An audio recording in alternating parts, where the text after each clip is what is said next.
Icebreakers with our guy Frank Seravalli. Look at that. He's got the colorful shirt on. He's got the palm trees in the background. Carter and I are in two cities where it's snowing. Just tremendous stuff all around, Frank. But GM meetings for you. Take us through. We'll start with day one. What happened on day one?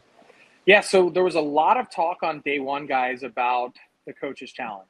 And not surprisingly, I think that's come a little bit under fire this season, particularly with goalie interference and some perceived consistencies or inconsistencies, as well as offside and video review in general. So what the league did was they had general managers in 4 or 5 different breakout groups. And then after they were done sort of taking their temperature on different plays, they brought us media schlubs into the room to walk us through the video that they were looking at, to help us give some clarity to what we're seeing. And Hutz, you'll be interested to know that one of the big discussion points was, and what they were kind of posing to general managers in a sense is, particularly with goalie interference, are we giving goalies too much respect, in the sense that, are we overprotecting goalies? And that's going to be one thing moving forward that I think is going to be an interesting thing to watch. But I think overall, to better understand their process and to work through it, the checklist as they would in the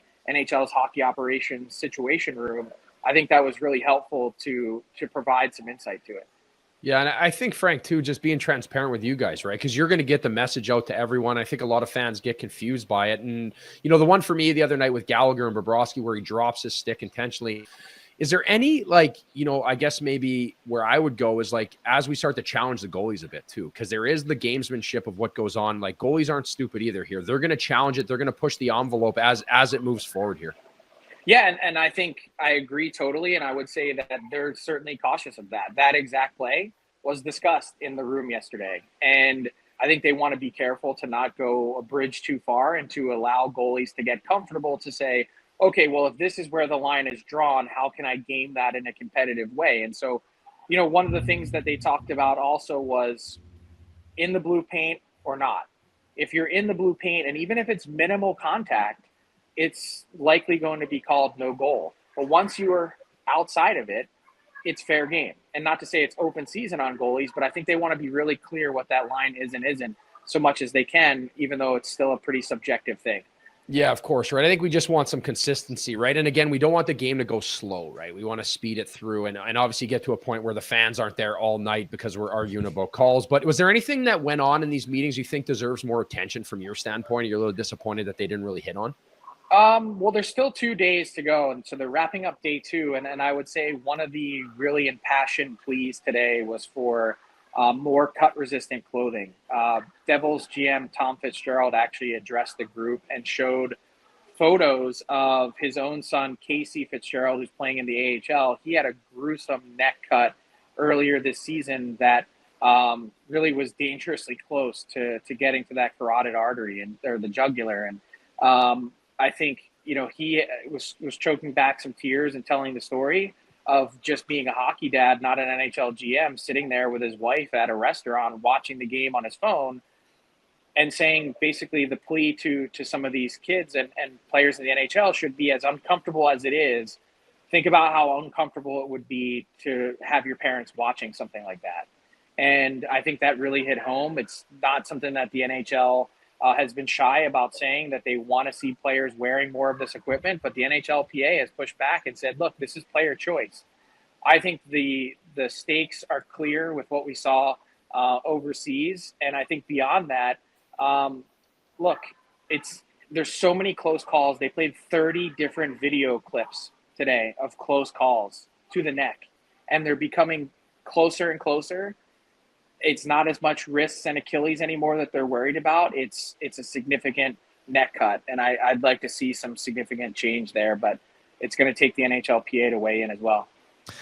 I guess just to wrap, coming out of this, and you said there's still a couple more days here to go, so maybe it's premature to even ask this question, but is there one thing that you think is the most likely to come out of this week in terms of material change? I know we have people in the chat asking about offside challenges and what could happen there. People asking about 3-on-3 overtime, maybe an extension, but what's the most likely material change to the game?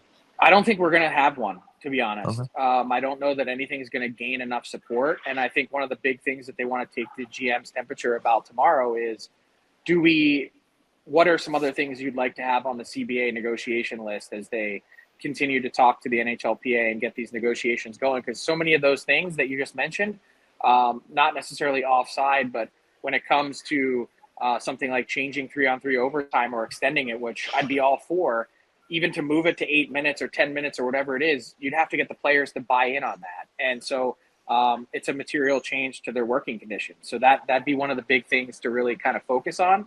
Outside of that, look, as much as we've talked about video review, I'd be all for lessening the impact of video review and get back to calling the game in a bang fashion as we used to for so long. I think we've gone so far in the other direction of, hey, was his skate blade hanging in the air? Did his stick not touch the puck when he crossed the blue line, so therefore it was a good goal and the tag up? Like, that's just, Huts, you've been around a long time. Like, that's just not the game that I think the spirit of it should be.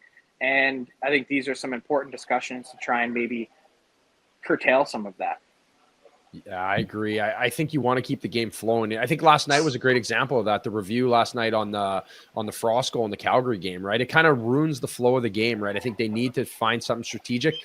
And again, I heard you this morning on Morning Cup of Hockey, just the fact of the matter, keeping it in a smaller knit group so you find more consistency. And I think that's what everybody wants, Frank, is just that consistency to find, you know, from game to game, where sometimes even as an ex-goalie, and while I was playing, I'd be on the bench being like, oh, no, that's going to count. And I'd be totally wrong. And that's coming from experience too, Frank. So I find that difficult, I think, as a fan and an ex-player. I watch hundreds of games a year. And even when I think I know the way it's going to go, guys in the building, same thing. We're left bewildered sometimes as to how it all went. Frank, appreciate your time. Enjoy Florida. And we'll look forward to chatting with you later on in the week. See you guys. What's up, hockey fans? If you enjoyed that video, then you need to be hitting the subscribe button right here at Daily Faceoff. Exclusive interviews and analysis from our hockey insider Frank Seravalli, fantasy updates from Brock Sagan, and a daily live show at noon Eastern, Monday through Friday. You don't want to miss any of the fantastic content, so hit that subscribe button.